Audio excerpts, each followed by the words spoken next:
আজকের আলোচনা হচ্ছে একদম শুভেন্দু অধিকারী মনে হচ্ছে আমাদের উত্তরপ্রদেশের যোগী আদিত্যনাথেরও বাপ বেরিয়ে গেল। যত অবৈধ কবজা সেই শিয়ালদা স্টেশন থেকে, হাওড়া স্টেশন থেকে, পার্ক সার্কাস থেকে, এমনকি জায়গায় জায়গায় বিভিন্ন জেলা শহর, মহকুমা শহর সব অবৈধ কবজা মুক্ত করা শুরু করেছে আমাদের রাজ্য সরকার, শুভেন্দু অধিকারী সরকার। তো আমি আমার মুসলিম ভাইদের উদ্দেশ্যে একটাই বার্তা দিতে চাচ্ছি, অর্থাৎ এটাও ভাবতে পারেন কি ভাই সল্লা দিচ্ছি, পরামর্শ দিচ্ছি। কারণ হচ্ছে আমরাও ছোটবেলা থেকে হিন্দু মুসলমান একসঙ্গেই বড় হয়েছি, কাজেই মুসলমানদের প্রতি আমাদের কোনো বিদ্বেষ নেই, বা ভারতীয় জনতা পার্টিরও কোনো বিদ্বেষ নেই। এই যে অবৈধভাবে জমায়েত করে ইট পাটকেল ছোড়া পুলিশের উপর এবং কেন্দ্র বাহিনীর উপর, এই যে জেহাদি মনোভাব, এর থেকে বিরত থাকুন, অনুরোধ করে বলছি, এর থেকে বিরত থাকুন। তা না হলে এমন ভাবে আপনারাই আপনাদেরকে যারা এই মানে কচু গাছে উঠাতে চাচ্ছে, এদেরকে আমরা চিনতে পারছি। এরা হচ্ছে আরবান নকশাল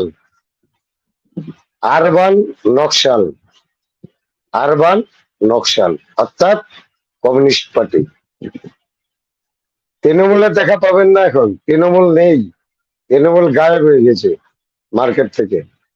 তৃণমূল একদম নিশ্চিহ্ন হয়ে গেছে মার্কেট থেকে। 80টার সিট তো আপনারা জিতিয়েছেন, শুধু আপনারা জিতিয়েছেন, হিন্দুরা ভোট দেয়নি। ও শতকরা 1, 2, 5% ভোট পেয়েছে। আমি আমার ভোট থেকে বলতে পারি 318টা ভোট হচ্ছে মুসলমানের, আর 326টা ভোট পেয়েছে তৃণমূল কংগ্রেস। তাতেই পুরা পশ্চিমবাংলাটাকে আন্দাজ করা যায় যে 80টা সিট পেয়েছে সম্পূর্ণ আমার মুসলিম ভাইদের দৌলতে পেয়েছে। কিন্তু আজকে সেই সব বিধায়করা কোথায়? আপনাদের এই সময়ে আপনাদের পাশে পেয়েছেন? পাননি, পাবেন না, কারণ ওরা আইনটা বুঝে, আপনারা আইন বুঝেন না। আপনাদেরকে কচু গাছে চড়াচ্ছে হচ্ছে কমিউনিস্ট পার্টি, আরবান নকশালরা হচ্ছে সব সময় এরা আইনের বিরুদ্ধে কাজ করে। এরা কখনো রাষ্ট্রবাদী না, এরা রাষ্ট্র বিরোধী কাজ করে সবসময়। এরা আফজাল তেরা কাতেল জিন্দা হয়, হাম শর্মিন্দা হয়। भारत तेरा टुकड़ा होगा হাজারো, ইনশাআল্লাহ ইনশাআল্লাহ। কাশ্মীর মাঙ্গে আজাদি, বাঙ্গাল মাঙ্গে আজাদি, এ ধরনের নারা লাগায় এরা। এরা সমাজে থাকার, এদের মুখোশ চিনা মুশকিল। এরা উকিল বেশেও হতে পারে, এই আরবান নকশালরা। কোথাও দেখবেন উকিলের বেশে, কোথাও প্রফেসরের বেশে, কখনো স্টুডেন্টের বেশে, আর কখনো বেকার যুবকের বেশে। এরা যে কোন বেশে কোন পরিধানে থাকবে বলা মুশকিল, কিন্তু এই আরবান নকশালদের আমরা ভালো করে চিনি, যারা রাষ্ট্রবাদী। আর এই রাষ্ট্রবাদী মুসলমান যারা আছে তারাও এদেরকে ভালোভাবে চিনে। তাই অনেক রাষ্ট্রবাদী মুসলমানরাই এদের প্ররোচনায় পা দিচ্ছে না, এদের প্ররোচনায় পা দিবেন না, আমি অনুরোধ করে বলছি। প্রশাসনকে প্রশাসনের কাজ করতে দিন। আর কেউ যদি অবৈধ সম্পত্তির উপরে বসবাস করে, সেটা ভাঙ্গার লিগেল। এবং যে কতগুলা বা কতগুলা অপবাদ উঠাচ্ছে যে বিজেপি সরকার নাকি গো হত্যা বন্ধ করে দিয়েছে, ফলানা টেকানা, কিচ্ছু না। এটার একটা 1950 সনের আইন আছে, সেই আইন মেনেই আপনারা এসব কোরবানি টোরবানির ব্যাপারে ভাববেন। আইনটাকে খালি ইমপ্লিমেন্ট করেছে, এটা আইন ছিলই, আইনটাকে বুড়ো আঙ্গুল দেখিয়ে বামপন 34 বছর চালিয়েছে, এবং এই 15 বছর আইনটাকে বুড়ো আঙ্গুল দেখিয়ে মমতা চালিয়েছে। কিন্তু আইনের পথে চলবে। ভারতীয় জনতা পার্টির সরকার, শুভেন্দু অধিকারীর সরকার সেই আইনটাকে খালি ইমপ্লিমেন্ট করেছে, বাস এতটুকুই। আপনারাও সেই আইনকে ফলো করুন, আপনাদের উপর কোনো প্রেশার আসার কথা না। কিন্তু এখন আরেকটা জিনিস, একদিকে রাজ্য সরকার বলছে, আমার এটা প্রশ্ন রইল আমাদের পশ্চিমবাংলার জনগণের কাছে, একদিকে রাজ্য সরকার বলছে যে 2021-এ যারা অত্যাচার করেছিল তৃণমূল কংগ্রেসের লোকেরা, তাদেরকে শুদ্ধিকরণ করে থানা পুলিশ বা কোর্টের মাধ্যমে কেস করে, কেসের মাধ্যমে শুদ্ধিকরণ হয়ে বেরোতে। অথচ আমরা দেখছি দিকে দিকে কিছু তৎকাল বিজেপি বা কিছু পুরনো বিজেপিও সহযোগিতা করে বড় বড় মাফিয়াদের অনায়াসে ঢুকিয়ে দিচ্ছে নিজের গ্রামে, নিজের ঘরে। কিন্তু এই মাফিয়ারা নিজেরাই পালিয়ে চলে গিয়েছিল, কেউ হুমকি ধমকি দেয়নি। কিন্তু এই মাফিয়াদের যে ঢুকিয়ে দিচ্ছে গ্রামে, এটা আইনকে বুড়ো আঙ্গুল দেখাচ্ছে, দেখানো হচ্ছে কি না, এই জিনিসটা ভারতীয় জনতা পার্টিকে ভাবতে হবে।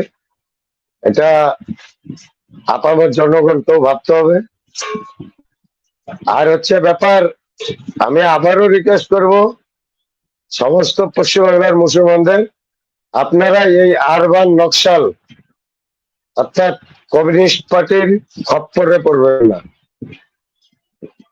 তৃণমূল যেভাবে আপনাদেরকে ল্যাং মেরেছে, এরাও ল্যাং মারবে, গাছে উঠাবে। আজকে পশ্চিমবাংলায় একটা খাতা খুলেছে মাত্র বামফ্রন্টের অর্থাৎ আরবান নকশালদের।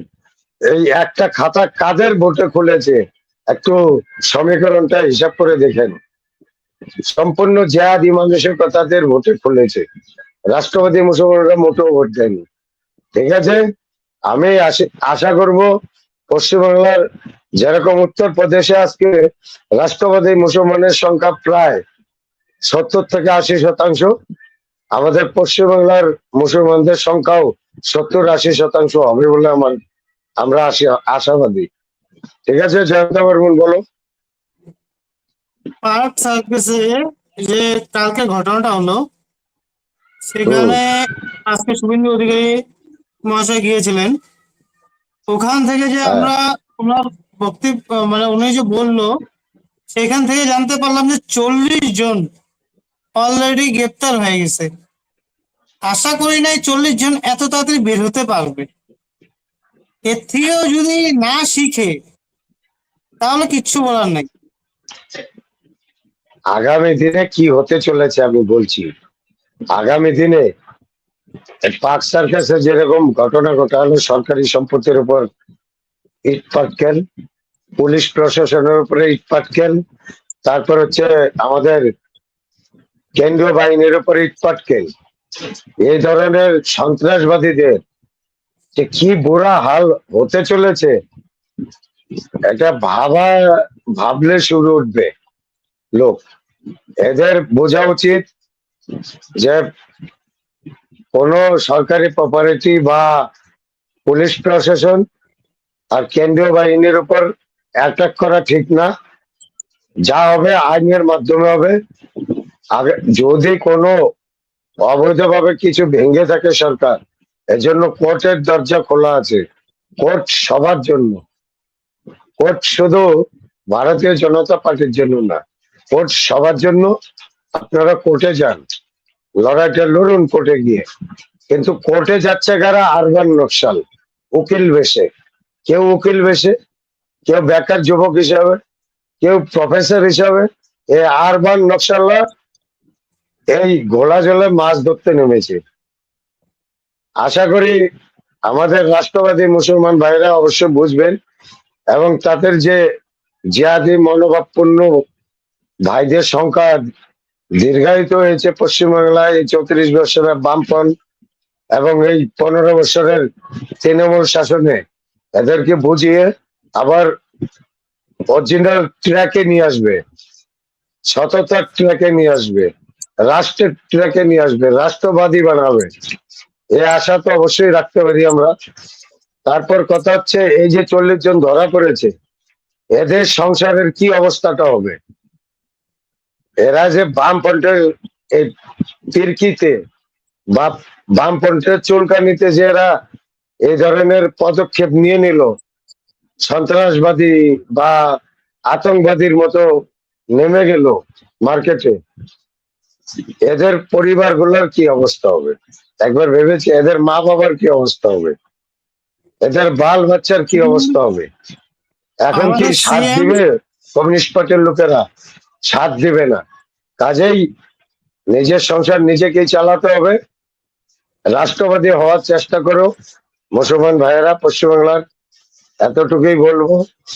তারপর আমাদের রাষ্ট্রবাদীদের উদ্দেশ্যে আমার এক হম আমাদের সিএম আমাদের সিএম শুভেন্দু অধিকারী বলেছে, কেউ যদি সরকারি প্রপার্টি লোকসান পৌঁছায় তাহলে কি হবে, ওটা পুরো ভর্তুকি উনাকে দিতে হবে। যদি উনি না করতে পারে, উনার প্রপার্টি সিজ করে অকশন হয়ে যাবে। একদম একদম কারেক্ট, এটাই হওয়া উচিত।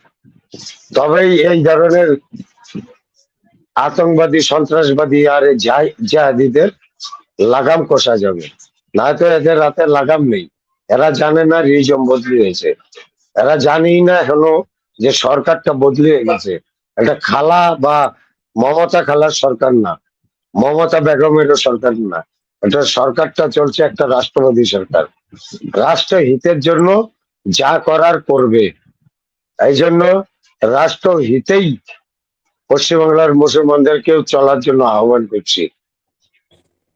আর নমস্কার, আমাদের ভিডিও ভালো লাগলে অবশ্যই সাবস্ক্রাইব করুন, শেয়ার করুন, আর আমাদের মতামত, আমাদের ভিডিওকে ইমপ্রুভ করার জন্য কিছু মতামত থাকলে অবশ্যই জানান কমেন্ট বক্সে।